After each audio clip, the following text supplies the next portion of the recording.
位来宾，活动即将开始，请各位来宾加速入座，并请将您的手机调整为静音或震动模式，谢谢。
Please welcome Marvell Chairman and CEO, Matt Murphy.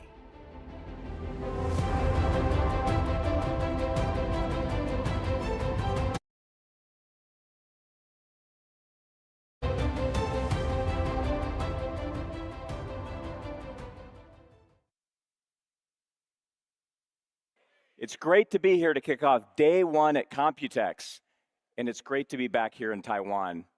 You know, the first time I came here was nearly 30 years ago. It was my first business trip to Asia. And I remember back then visiting some of the key technology companies here at the time. Many of them were still young, small companies, emerging companies. And today, those same companies have become the most important technology leaders in the world. Now, I've had the opportunity to come back many times and see Taiwan continue to grow in importance as one of the world's leading technology centers. And today, so much of the future of AI infrastructure is being built right here. I have a question for all of you. What defines the performance of AI infrastructure? Now, maybe you're thinking about the processor, the GPU, the XPU, or maybe it's the process node used to build it. 3 nanometer, 2 nanometer, or soon A14, A16. Those are great metrics. They tell you a lot about the speed, the efficiency, and the density of the compute. And AI workloads are certainly compute intensive. But that's not the whole story. Now you might say, well, what about memory? AI workloads are incredibly memory intensive as well. More memory, higher bandwidth. All of that matters. It's all critical, no doubt. But that's still not the defining characteristic of the system. Because one processor, no matter how fast it is, no matter how much memory it has attached to it, is simply not enough for today's AI workloads.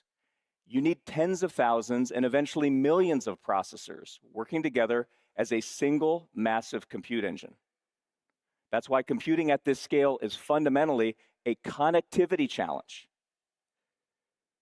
And increasingly, it is the architecture and characteristics of connectivity that defines the performance of the system. Now look, we've seen incredible breakthroughs in accelerated computing, and we've seen the emergence of high bandwidth memory to meet the AI challenge. But I'm here to tell you, the next major wave of innovation and scale will come from the underlying connectivity of these systems. And as those connections move from copper to optical, they will unlock new architectural possibilities. So today I'm going to explain why connectivity is becoming one of the defining characteristics and challenges of the AI era, and why this technology transition matters to optics. Now, this isn't something far out in the future. It's happening right now, this year, next year. We're in the ramp. And at Marvell, we've been preparing for this moment for nearly a decade. We built the company very deliberately around the infrastructure required to move data at massive scale. And to understand why we made that bet, let's go back in time, 10 years ago when I joined Marvell as a CEO. So prior to Marvell, I spent 22 years at one company, Maxim Integrated Products, which was a leading analog semiconductor company. And one of the unique things about working at an analog company is that your products go into virtually every piece of end equipment, every electronic system, every end market in the planet. So over those 2 decades, I had a front row seat to just about every major technology trend. First personal computing, then notebooks, digital still cameras, smartphones, eventually data center. And I watched wave after wave of technology reshape the whole industry. So I joined Marvell, and I didn't start off actually thinking about, well, what products do we have? I reflected on where the industry was headed. And it seemed clear to me, even at that time back in 2016, that the next major growth cycle for semiconductors in the world really was going to be driven by the data platform companies. Back then, it was still the same ones as today, companies like Google, Amazon, Microsoft, Meta. And more specifically, the semiconductor technologies that were required for those markets to move data, store data, process data, and secure data. Do it at massive scale. That was the vision we had. But when I looked at the products we had at that time, very few of these were actually exposed to that trend. It was kind of a problem. Less than 10% of our revenue 10 years ago was coming from data center. That's it, a couple $100 million. But more than 60% of our revenue back then was coming from consumer. And so it was an exciting time. We were in virtual reality headsets. We were in gaming consoles, streaming devices, wearables. In fact, our claim to fame back then was Marvell was designed into the first Wi-Fi connected Barbie dream house. That was our big design win. It was real. In fact, the first week I was at Marvell, the team briefed me on what a great design win this was. So that's where we were. So we had a vision. There was a pretty big gap, though, between the reality that we were facing and where we saw the industry heading. But we had conviction. So we decided to bet the whole future of Marvell on it. So to do that, we needed a clear vision. And our vision at that time was pretty simple. And by the way, this is still the same vision that we have today, 10 years later, which is build a best-in-class, pure-play company focused on semiconductor solutions for data infrastructure. Now, at that time, data infrastructure was not a recognized market category. It was the term that we used to describe the infrastructure that was going to be required to move the world's data, store the world's data, process the world's data, and secure it. But like I said, we were not in that business yet. And frankly, we didn't even have a lot to work with as we went after it. We had some. So my team and I came to a conclusion, which is that we would need to build these capabilities internally, and others we would need to build through strategic M&A. And we had to get focused, because when you're transforming, it's not just deciding about what you're going to do, it's equally important to decide what you are not going to do. So with that strategy in place, we got to work. We began systematically building Marvell around that vision. And it wasn't just one move. There was a series of deliberate choices. We looked for the premium assets in the markets that mattered the most, the best companies, best technologies, the best teams with the strongest market positions. Now, we first started by divesting businesses that weren't aligned with our strategy. You can see some of those there. Then very quickly, we acquired Cavium to strengthen our compute and networking capabilities. That was back in 2018. 2019, we divested our Wi-Fi business. Again, we were focusing. But we acquired Avera to establish our custom silicon business, and then Aquantia to bolster our connectivity portfolio. In 2021, we followed all that up by acquiring Inphi for $10 billion. It was our largest acquisition to date, and we got world-class data center connectivity technology into the company through that. And we acquired Innovium the same year, adding high-end data center switching capability to the portfolio. So then we took a break. We took a few years to digest and focused on unifying and building out our whole technology platform to address the data infrastructure opportunity. But over the last 12 months, we fired up the M&A engine again. We divested our automotive Ethernet business, again, power of focus, and acquired Celestial AI for its photonic fabric technology and XCon for scale-up switching. So if you add it all up, over the last decade, we've invested roughly $22.5 billion through acquisitions. We spent $18 billion organically inside of Marvell to develop the platform, and then we divested approximately $4.5 billion worth of assets. So all in, we've invested roughly $36 billion investing in this platform. Now let me show you the result of some of these investments. First of all, we have built an incredible technology platform, and it all starts with the advanced process node. It's one of the most important decisions we made, actually, was to become a process node leader. Now, Marvell, Cavium, and some of the companies we acquired had all been fast followers, meaning you're like a node or two behind on everything you do. And that's largely a result of just not having enough scale. That's usually why people do that.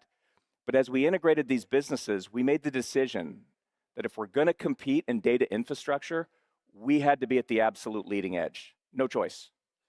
Now, here's a little known fact. Marvell skipped 7 nanometer completely. We made a full node jump at that time from 14 and 16 nanometer all the way to 5.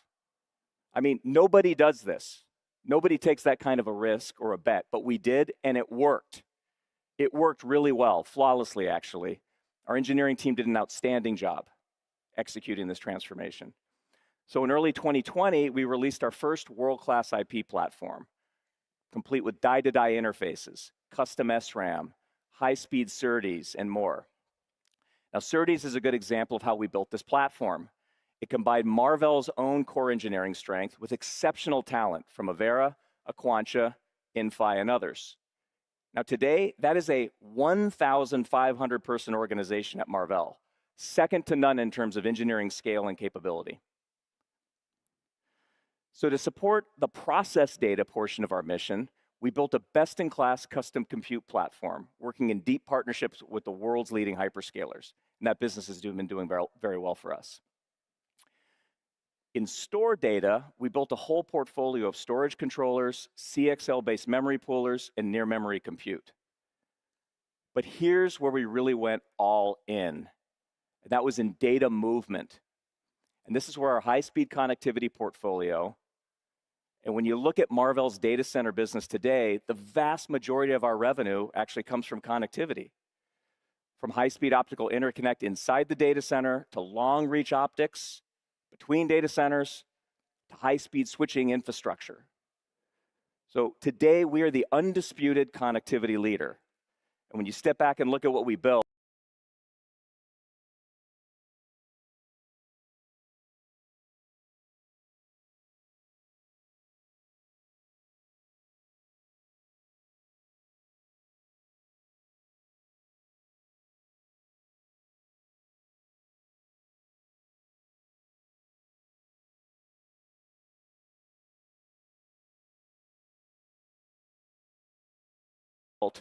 and where the market ultimately went, I think the results speak for themselves.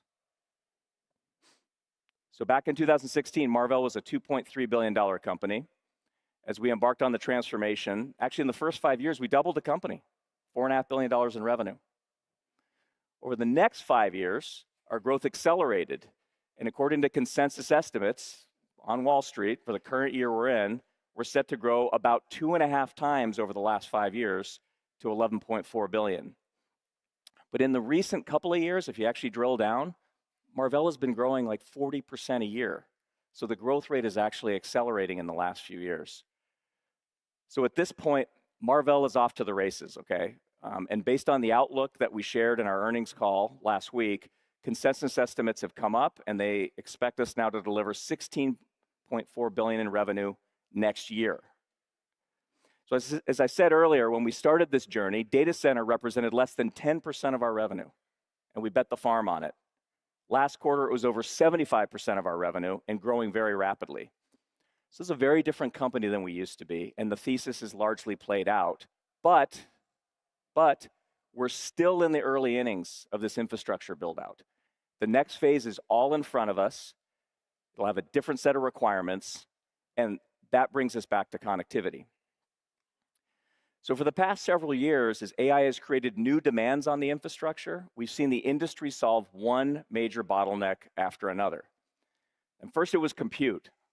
And the industry needed dramatically more compute to enable modern AI.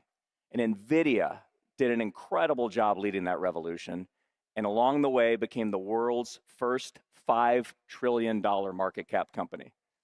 Congratulations to Jensen and his whole team that's here. It's just a phenomenal result.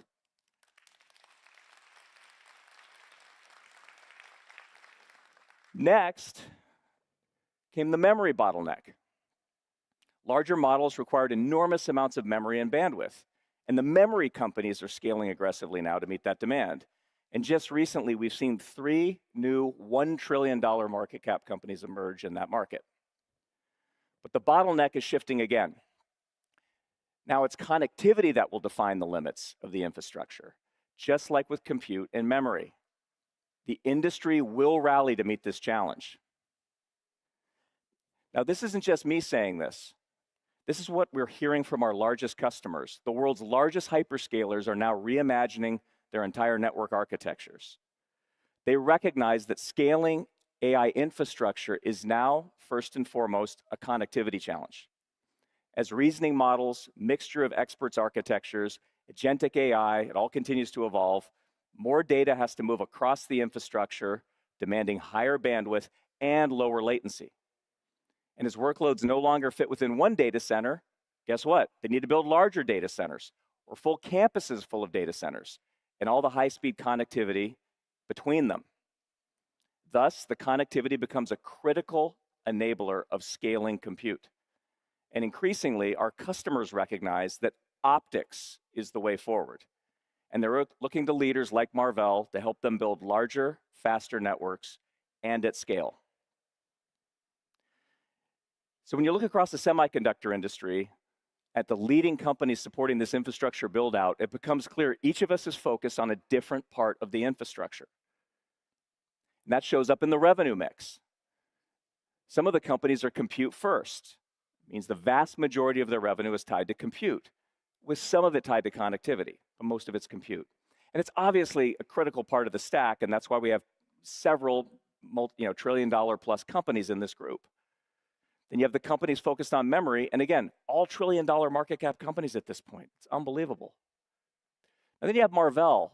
We're different, we're unique. Today, the vast majority of our revenue actually comes from connectivity. So we built this company around data movement. And today, the vast majority of our revenue comes actually from connectivity. Now, this spans a broad range of technologies. And even the portion of our revenue that's from compute, which you can see, is fundamentally because customers embed our connectivity in their compute engines. So this gives us a unique position and perspective on these technology transitions that are happening. And it creates a very different relationship that we can have with the rest of the ecosystem. We partner deeply with the compute companies. We partner deeply with the memory companies. These are very strategic relationships. And in many ways, we are the Switzerland of the industry, and we work with everybody. Now, one of the best examples of the role that Marvell plays in this ecosystem is the recently announced strategic partnership and expansion with NVIDIA.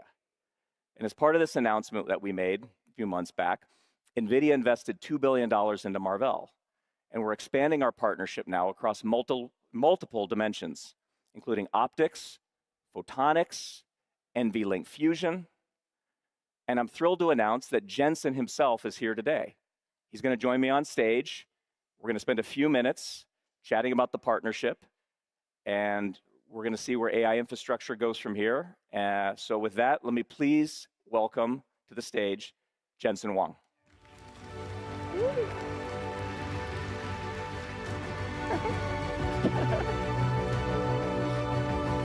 What's up, Jensen? How you doing? Boy, that's a huge stage. Good I to had run a long ways. Are you out of breath? You okay? I know. Let's fire up. Good to see you. 大家好.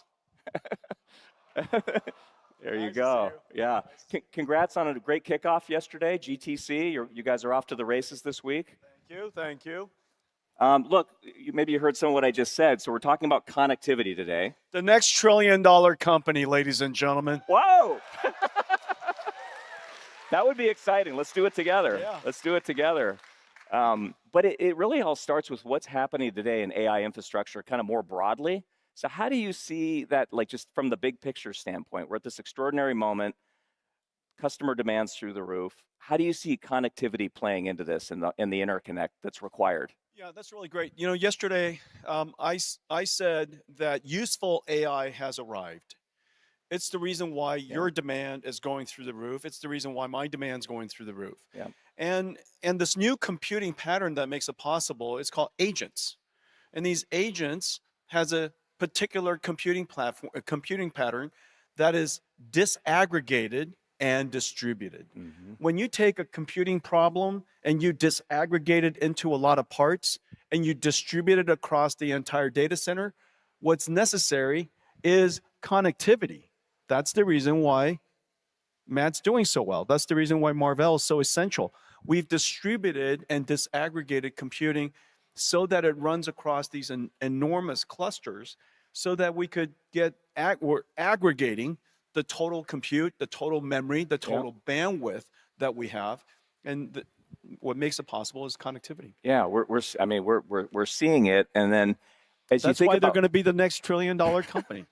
We got a little work to do, but we're on our way. We're on our way. Thank you, Jensen. Well, let's talk about scale. I mean, we used to talk about tens of GPUs and CPUs and and XPUs connected, now thousands, now maybe millions at some point. So as you scale the compute and you scale the connectivity, I think we talked about things like agents, but how do you think about that, across data centers, within data centers? How do you think about connectivity at large playing that role, and what kinds of technologies do you think are important there? Well, at the foundation of it, the agent computing pattern requires an orchestration system that allows the large language models, the computing, to be able to think and reason and come up with plans. But it also has to use tools and browse the internet, access memory, access long-term memory, deal with short-term working memory. All of that requires a lot of connectivity. But it's also the case, and if you look at the way we introduced Vera Rubin, Hopper was designed for training. Yeah. Grace Blackwell introduced NVLink 72, our first scale-up fabric. It introduced the idea of extremely fast inference for MOE models that are very large, mixture of expert models that are extremely large. And so Grace Blackwell was for inference. Vera Rubin is to run agents, which is the reason why the Vera Rubin system includes, of course, the Vera Rubin thinking AI, but it also includes Vera CPUs for orchestration. It includes Vera CX for storage acceleration, for managing long-term memory. And the way that I think about these systems, sometimes maybe the CSP wants to design their own custom chip. And between us, we also partner together on NVLink Fusion, which makes it possible for you to use the same system architecture, and with Vera Rubin inside, some of your semi-custom chips, a lot of your interconnect, silicon photonics and optics and technology such, and we can create essentially a disaggregated, distributed, and heterogeneous data center. And so that's the big idea. Yeah. And yet their system architecture is identical. Their networking technology can leverage a lot of NVIDIA stack. The CPU could be Vera, and yet it can leverage a lot of your stack. So NVLink Fusion is about taking NVIDIA's technology and our platforms, Marvell's technologies and we fuse it. That's why it's called Fusion. Yeah. No, I think about the partnership, and we've been working together a long time. I think memorializing it with the investment, which we really appreciate. I think it's been huge for us. We're honored to have it. Who doesn't love making money? It's nice to give. It's done well since you invested. Boy. So, when Jensen invests, I love just follow getting him. rich. Just follow him. Give Matt all my money and just watch him make money. That's what I'm doing every day. I love that. That's what I'm doing every day. Yeah. But I think these things you talked about, which we brought to fruition, NVLink Fusion, working together on optics. I mean, I think the era of agents and kind of your new platform now, I think it's ideally suited. I mean, NVLink Fusion, we had this idea years ago, right? But I think it was a little ahead of its time. And now, and I wanted to see if you agree, when you think about kind of your platform and then some of the custom networking and compute needs that our customers have, and the ability and the need to interoperate and work together, it seems like the time is now between Marvell and NVIDIA to really go enable our customers to have that flexibility that they're looking for and really use the era of agents to scale our platforms together. Yeah, ultimately, I do think that if you buy nothing but NVIDIA, it's okay. Okay? I mean, if you absolutely must design your own ASICs, we're still happy having NVIDIA be inside that data center. And so, you don't have to buy everything from us. Just buy something from us. We're happy to support you and support the customer. And so I think that between the two of us, you have the benefit of a general purpose, very high efficiency, a system that is very well built, starting with, of course, Vera Rubin. But anything that you want to extend, to specialize, you can do so as well, which is the reason why your customers and mine, NVIDIA's in AWS, Marvell's in AWS, NVIDIA's in all of the clouds, and it's wonderful to see Marvell expand into all of these different clouds. Yeah, great, thanks. Hey, one last one for you. Just leave some business for me, Look, we're your best salespeople right now. Well, you have great salespeople. I'm your best salesperson. Working together. Final question for you. A lot of my talk is about some of the transition, especially as you go to inside the rack from copper to optical. Yeah. It's obviously not going to be a 1-0. It's going to take time. There's time and there's different use cases. But how do you see that playing out right now, the transition from copper to optics, and maybe how we can work together there too? Well, we should use copper as much as we can for as long as we can, but copper has its limits. Copper has its limits with bandwidth and also with distance. And so ultimately, the right strategy is to scale up with copper as long as you can. After that, you scale up further with optics, and you scale out with optics, and you scale across with optics. And so you use optics wherever you must. You use copper wherever you can. And so I think that intersection is going to continue for a long time. Here's the bottom line is, in the next 5-10 years, we're going to use a ton of copper, and we're going to use tons and tons of optics. And so these data centers are part of infrastructure now. And the reason why I say that AI is now useful AI has arrived, is because now AI is profitable and tokens are profitable. When token production is profitable, everybody wants to make more tokens, which is the reason why, Marvell's demand is so high, our demand is so high, because everybody wants to produce more tokens because it's used all over the place by agents. Yeah, absolutely. Well, I think you touched on a bunch of things I'm going to cover later. If you want to do the rest of my presentation, you can. Yeah, so ladies and gentlemen. These beautiful slides, Hey, Matt, just sit right there. I'll be. Yeah, you take it from here. All right, Jensen Wong. All right, good guys. to see you, brother. All right, take care. Okay, guys, thank you. Thank you, Jensen. Bye, Marvell. Bye, Marvell. All right, outstanding. Super fun to have Jensen here, as always. All right, so we've been talking a lot about connectivity. Jensen and I just covered this, so let's dive in now, right? Let's go one level deeper. So AI infrastructure spans every distance. It spans from hundreds or even 1,000 kilometers between data centers to just millimeters inside the package. Every one of those distances, it requires a different solution. It's a different technology, different engineering team. It's a completely different set of experts. And in many cases, it's a different supply chain. So these are not variations of the same problem. What you have here is fundamentally different engineering challenges, and that's what we're going to walk through next. All right, so let's start with the longest distance. Jensen referred to this. This is scale across, connecting data centers together. Now, every major cloud provider has hundreds of data centers around the world. And all of those data centers need to communicate with each other. This is fundamentally a long-distance connectivity problem. We're talking about links that can span hundreds or even 1,000 kilometers. This requires very specific, very complex technology called coherent modulation. And at the heart of it is a specialized digital signal processor, or DSP. It's designed to push enormous amounts of data across fiber optic cables over very long distances with extremely high reliability. There's only a few companies in the world that build these coherent DSPs, and we're one of them. Marvell has been a leader in this technology for many generations. We build optical modules that contain all the electronics needed to drive and modulate the laser and transmit data over long distances. So I've got a little show and tell here in my pocket. I'm not holding up a chip this time, I'm holding up an optical module. This is one of our coherent optical modules. This is an incredibly complex piece of engineering. At Marvell, we build the entire module. This is ours. It includes the advanced node CMOS DSP. It's among the most complex chips, just the DSP alone, that we design at Marvell.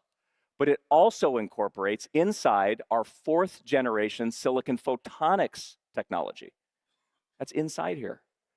And we've been developing that technology and in production for a decade on silicon photonics. It also includes our own broadband analog components that we designed, which is designed in silicon germanium. So Marvell pioneered this technology starting with 100 gigabits per second a decade ago, then moving to 400 gig, and now shipping 800 gig in volume. And later this year, we'll be sampling the world's first 1.6 terabit 2-nanometer coherent optical solution. And that couldn't come at a better time. Demand for bandwidth has never been greater. All right, now let's go inside the data center. So these data centers can be very large, spanning hundreds of meters, and they contain racks and racks of compute servers. Now, each rack typically has a switch at the top with servers connected into that switch. Those rack-level switches connect to the spine and then the core switches. This creates the networked fabric that ties the entire data center together. And all of that is connected through fiber optic cables. Now, once again, optical modules drive data transmission over those fiber optic cables. But this time, the modulation scheme is different. Instead of coherent technology, we use a more power-optimized modulation technology, which is called PAM4. So the two key semiconductor solutions for this part of the market are the PAM4 chipset inside the module, and then the cloud switching infrastructure that ties the data center together. Marvell builds both. Starting with the PAM4 chipset, we build the industry's leading PAM4 DSP solution. And also the high-speed analog components that go around them, including transimpedance amplifiers or TIAs and laser drivers. These are also in silicon germanium, by the way. And we've led the industry through every major transition of PAM technology, starting at 50 gig, 100 gig, 200, 400, and 800. Then last year, we began ramping Marvell's 1.6T 3-nanometer PAM4 solutions, leading the industry's transition to 1.6T connectivity. Now, for Ethernet switching, Marvell has a similarly complete portfolio of products, from 12.8 terabits to 51.2 terabits. And today, we announced our new 100T Ethernet switch, specifically designed for AI data centers with the industry's lowest power. Woo! Special announcement for Computex. We waited. So you put it all together, we provide a complete solution for connectivity inside the data center. Now let's move inside the rack. The goal here is to connect the largest possible number of processors together in a full any-to-any configuration. In other words, every processor can communicate directly with every other processor. And Jensen talked about this. The first company to bring this architecture to market was NVIDIA with NVL72. Named for the 72 GPUs connected together inside a single rack. And this required a completely different approach to connectivity. It was a different class of switch and the ability to drive very high-speed signals over copper backplanes inside the rack. So today, this is not the domain of optics. This is the domain of copper. And the core differentiator here is the electrical SerDes technology, not the optical. Now, Marvell also has leading electrical SerDes at 200 gigabits per second today. And we've demonstrated already over the last couple of years, 400 gigabits per second for the future. So we're building this SerDes technology into our customers' custom silicon and their XPUs, and also into our own scale-up switches. All right, now let's go all the way inside the package. Here we're not talking about meters anymore, we're talking about millimeters. And you might not actually think about this as a connectivity challenge, but today, most advanced chips have multiple chiplets inside the package. So when you have 2.5D or 3D packaging, it's fundamentally a connectivity technology, actually. And it allows these chiplets to sit very close together inside a package and communicate through ultra-high-speed, short-reach die-to-die interfaces. Now, Marvell has leading die-to-die SerDes and leading capability in advanced packaging, allowing our customers to build some of the most complex, unique multi-die chips in the industry. So as you can see, connectivity for AI data centers requires a very broad portfolio of technologies. Each distance requires a very different solution. And Marvell has the industry's most complete portfolio, from millimeters to kilometers, every hop, every distance. And it turns out having all of those capabilities under one roof is unusual. It's unique. When we go and compete, normally there's a different set of companies that we compete against in each one of these categories across these different distances. But this is what makes us unique. We're the one-stop shop. We're the leader across the entire connectivity stack. And that brings us to the next major challenge facing the industry. So what you probably notice as I describe these different solutions in the last couple of slides is there's different solutions for different distances, and that some of those connections today are optical, and some of those connections today are electrical. And it's actually defined by distance. And so the connections on the left side of this chart are optical today. That means they use fiber optic cables to transmit light with complex electronics on either side of the cable to drive and modulate the laser that's transmitting that light. The connections on the right side of this are electrical, so they use copper cables or just copper traces that are printed on the circuit board, or even microscopic copper routing inside the package. So the common theme here is copper. And in the middle, you see the wall, the copper wall. And the wall is defined by the longest distance you can transmit a signal over copper. So before you have to move to an optical connection. So this is an important distinction because copper is simple and it's low cost. And as Jensen said, you want to use it for as long as you can. It's very practical. But optics is more complicated. It requires lasers, photonics, complex electronics. So it's a bigger lift, but it's going to be needed. And the copper wall, what I'm here to tell you today, is it's about to move. It's going to move again, and it's going to take over the rack itself. So this is creating an explosion in demand for the optical industry. And incredibly complex engineering challenges are coming and along the way. So why is this happening? So it's not just somebody's preference to go do this. This is physics. The distance a signal can travel over a copper cable is inversely proportional to the bandwidth. So every time you double the bandwidth, you have to cut the distance in half. Today, the highest speed production systems in the world run at 200 gigabits per second per lane, just to give you an example. So at that bandwidth, the cable length is limited to roughly 2.5 meters. Now, by comparison, systems running at 100 gig could use about 5-meter cables. And the height of the rack is about 2 meters. So once you account for all the routing inside the rack, 2.5 meters is right at the limit. So when we move to 400 gig, we can no longer fully connect the rack with copper. So the wall is moving, and it's moving now.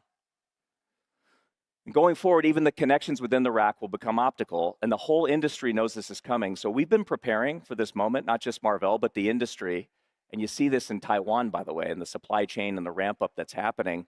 The ramifications for this are actually enormous because each time the wall moves one step to the right, the number of connections that you have goes up by at least an order of magnitude. So it's creating this explosion in demand, as I mentioned, and the optical supply chain needs to scale up massively and be ready. But we've seen this movie before, okay? I mean, 20 years ago, and I remember this, when state-of-the-art was 10 gigabits per second inside the data center. It was 10 gig. And we used copper cables all across the data center. Optics back then was reserved for just very, very long distances. It was essentially like a telecom technology, but when the wall moved, the optics industry actually rose to the challenge. And today, all the hyperscale data centers in the world, they're all optically connected. And as we saw in that transition, it did require new solutions. You couldn't use the same power-hungry kind of telecom approach, which is where PAM4 came in. It was optimized for power, density, and reach, and requirements specifically tuned to inside the data center. And Marvell was one of the key innovators there. So we're about to see the same wave of innovation needed as optics moves inside the rack. And that's with a technology called co-package optics, or CPO. You hear a lot about this now. I'm going to tell you more. CPO is a technology where we bring the optical connections all the way to the package itself, right next to the compute, either the custom compute or the switching silicon. And the fundamental challenge we're solving with CPO is density and power. Now remember, the number of connections inside the rack is like 10x the number of connections between the racks. So if we just try to use the same optical technology used across the racks in the data center, you wouldn't have enough power, you wouldn't have enough physical space, you cannot fit all these standard optical modules and cables as they are today. It just doesn't work, it's not possible. So the industry has been inventing this co-package optics concept, which brings the optical fiber right to the package, and it tightly couples the electronics that drive the signal over the fiber directly with the custom compute or switching silicon. So this is a massive change, and it's hard because you're combining some of the most advanced technologies in the chip industry, leading edge CMOS, silicon photonics, advanced packaging, optical interconnect, all manufactured in a small, tightly integrated system. So the complexity is very high, but it's the only way to continue scaling bandwidth and overcome this limitation that I talked about with copper, while reducing power at the same time. So this is where the industry's headed, and this is one of the reasons that Marvell has invested for more than a decade in silicon photonics, optical DSPs, all the analog broadband components around it, and all the advanced packaging you need to pull this off. It needs to all come together actually in CPO. So this isn't some futuristic thing, guys. Okay, it's happening now. And in fact, I brought a couple of Marvell examples with me today, so let's do a quick show and tell. Okay. Okay, so over here you have a traditional Ethernet switch. This is our 100T Teralink switch that we announced today. And you guys are the first to see it, actually, everybody here in the room. You can see the switch in the middle of the board. Copper traces inside the PCB carry the signal to the front panel, which is here, and this is where all the optical modules plug in. Now, let's move over here. This is a CPO-based switch right here. Now, notice that there's still the switch silicon in the middle. That's right in the center of the die, of the package. In this case, this is our 51.2T switch, and all around the edges are 16 3.2T optical engines. So the 16 times 3.2, you get 51.2. So this is the fibers directly attached now to these engines. It's not to the front panel. So we've completely eliminated the copper traces on the PCB. Light comes directly out of the package. Okay, this is a very, very complex piece of engineering, and it was very cool to be able to show this off today. Okay, so co-package optics is here, and the industry is scaling up to meet the challenge. And as we've seen time and time again, every time we reach a physical barrier, we break through it with technology and innovation. In this case, by replacing copper with fiber, because unlike electrons traveling over copper wires, the distance that photons can carry a signal through glass is largely unrelated to the bandwidth. So as AI infrastructure demands even higher transmission speeds and needs to scale to larger and more complex systems, spanning millions of processors woven together now, not thousands or hundreds, optical connectivity will increasingly become the de facto solution. So the real question becomes, what does it take to deliver optics across the full AI infrastructure stack? What's it going to take? Well, it starts with recognizing there is no single technology for the entire data center. It's not how this works. There's no one-size-fits-all. There's no one-size-fits-all solution. There's no shortcuts. There's no easy way to the end here. There's not a single architecture, modulation scheme, frequency band, unique technology that's going to do it all. There's no free lunch. That's why we are pursuing a bunch of different unique optical paths across every distance to get here. Each one of these technologies that I have up here is optimized for a different design point. Each one enables a critical part of the infrastructure and addressing different requirements for density, bandwidth, and power and integration all across the stack. So if optical interconnect is the underlying technology for which next generation AI infrastructure is built, then Marvell is building the broadest portfolio with the deepest bench in the industry. But no company can deliver this transformation alone. And as Jensen talked about earlier, right, it takes an ecosystem to get here. So like I said, technology innovation is great. It's part of the challenge, but not all of it. But demonstrating this at scale is really what matters. And at this point, if you're just operating on a PowerPoint or a demo, a POC, a press release, it's not going to get you there. Customers need solutions now that are ready, they're reliable, they need to be manufacturable and be ready to deploy at scale. So Marvell and our ecosystem partners have been doing this for a long time. We've already shipped hundreds of millions of DSPs. We've accumulated through our volumes tens of billions of device hours of data in the field. This experience matters because these products have to work, not just in the lab, but in the world's largest data centers at very high volume and very reliably for years. So that requires investing ahead in the manufacturing ecosystem. You've got to build the capacity and the supply chain infrastructure before the market arrives. This is why the ecosystem matters so much. And it matters a lot here in Taiwan, by the way. Now, one of our most important partners at Marvell in this journey has been Advanced Semiconductor Engineering, or ASE. Now, ASE is one of the world's leading semiconductor manufacturing companies.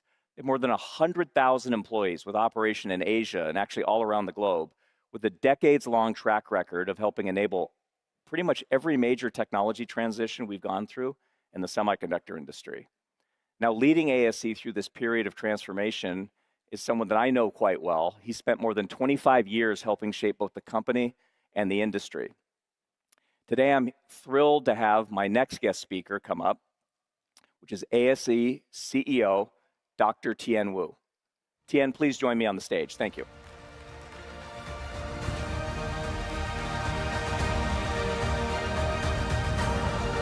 Hey. Tien, how are you? Thank you for inviting me to Computex. Great to see you. Yeah. It's an honor to have you on stage with us. Well, it's my honor. Look, we've been working together a long time. And, when I became the CEO, we had a set of ambitions. We talked to a lot of our suppliers. I've known you even before I was the Marvell CEO, when I was an executive back at Maxim, and we worked together there. But part of what, and maybe explain to the audience too, that sometimes people don't realize is that as a key supplier into this ecosystem, you have to make bets, right? You got to make bets on the companies you work with. You got to make bets on who you think is going to be successful. And we really appreciate that ASE bet on Marvell very early.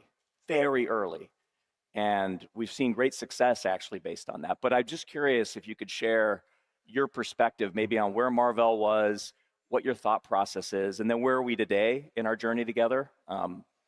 So it'd be great to hear from you, Tien. Thank you. I think the best way to describe this is a gradual process. The first decision was not difficult.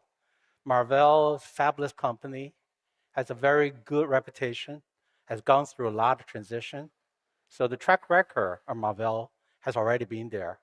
The product set was a little bit obsolete at the time when you joined. So the first one is the business model needs to be aligned. Taiwan, ASE, is in the manufacturing sector. So we're looking for bet, not only on betting on your success, we're also betting on somebody who can provide the insight for the next generation architecture and also the technology requirement. As you know, the Taiwan company invest infrastructure and CapEx 10 years ahead of time, big bet.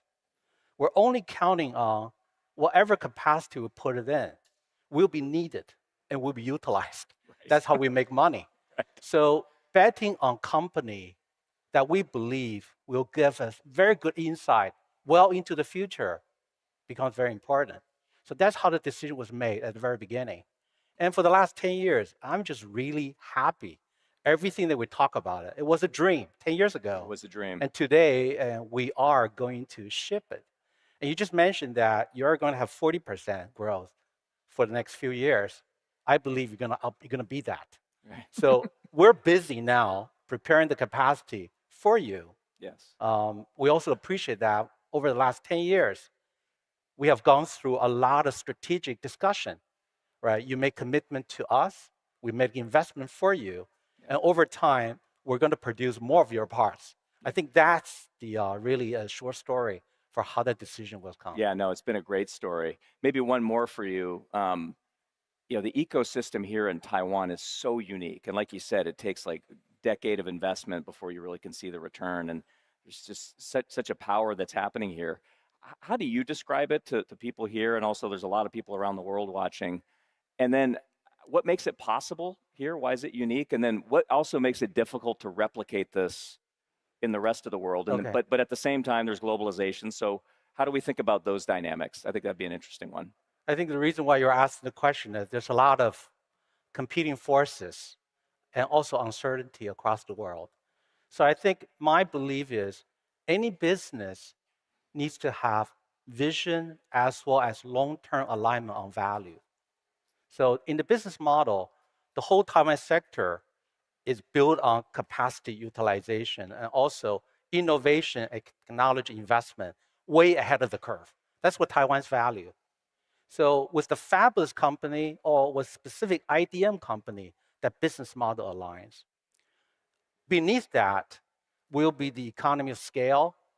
Taiwan accumulated 40 years based on the PC transition to the wireless, to the mobile computing, to the data center. Now we're into HPC. So that 40 years of experience accumulated 350,000 semiconductor employees, also accumulated 1.1 million high-tech employees, and many of them are here. That experience becomes extremely valuable combined with the economy of scale as well as the cluster efficiencies. So when you think about the workforce with years of experience behind it, when you think about the cluster efficiency, when you think about the capacity, economy of scale, we already put it in. But one more thing, I think Taiwan, good or bad, we had fewer choices than the other region like United States. So most of the engineers, when they come out, they have few choices to make. Semiconductor IT industry becomes a attractive choices in Taiwan, not necessarily in the other region. So with all of this combined, I think this ecosystem is very, very difficult to replicate. It is not impossible, but will take years. Right. Great. Well, thank you so much. Okay. I Well, appreciate thank you. the partnership so much. Appreciate it. Thank you. We're off to the races, Tian. Thank you. Tian Okay. Wu. Thank you.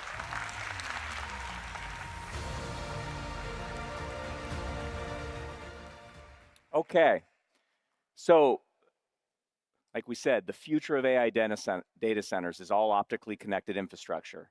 And you heard him say it, right? This is going to drive a tidal wave of growth, innovation that's needed in scale and manufacturing.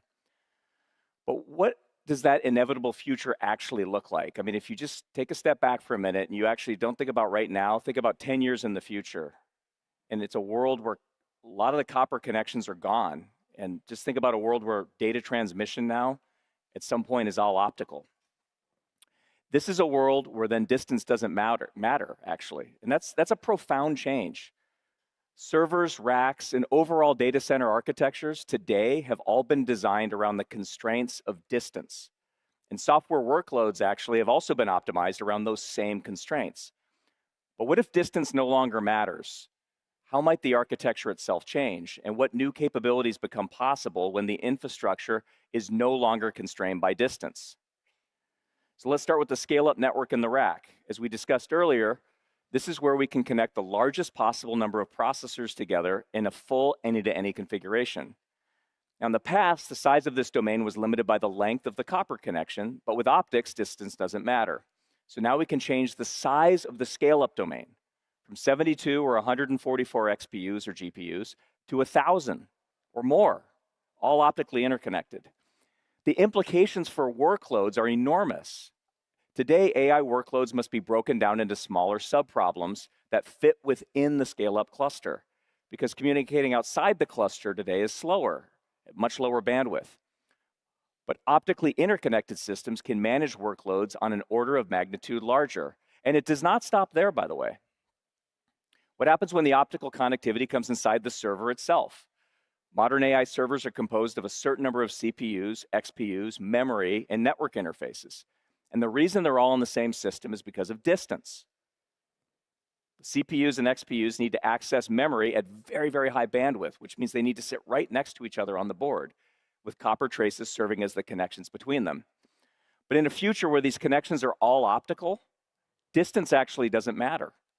You can imagine a completely disaggregated architecture. XPUs in one system, memory in another, agentic CPUs in another, which unlocks another possibility. In today's systems, the ratio of CPU and XPU or GPU, it's fixed. So these ratios have to be defined at the time the system is built and deployed.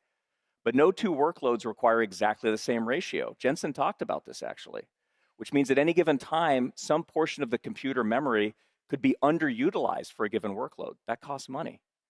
But once we decompose the system into separate pools of compute memory, and they're all optically interconnected, we can then decompose dedicated systems on the fly, which are then optimized for whatever the workload is. So imagine future data centers, a globally optically interconnected data infrastructure. These rigid boundaries we have today in the systems we have, they begin to disappear. Compute can now be pooled. Memory can be pooled. And infrastructure can be composed dynamically at scale. For the first time, architects can begin designing AI systems around the needs of the model, not around the limits of the interconnect. So this is where AI infrastructure is headed. It's a data center without distance, where compute, memory, networking, and photonics operate as one unified system. where millions of resources across the data center can work together as if they were one machine. An architecture defined by the needs of the workload, not the limits of the connectivity.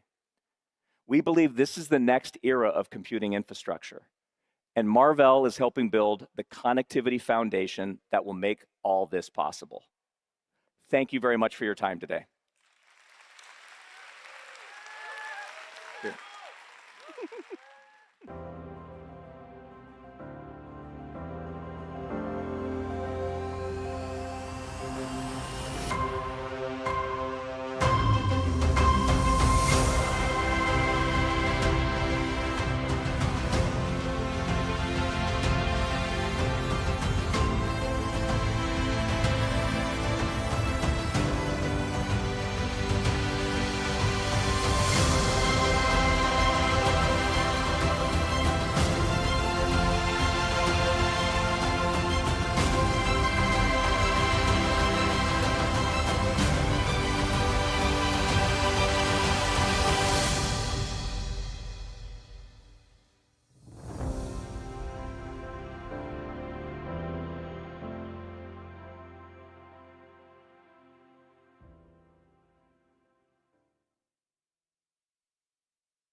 掌握分秒，累积财富。现在立即下载非凡新闻 APP， 财经快很准，随时随地掌握先机。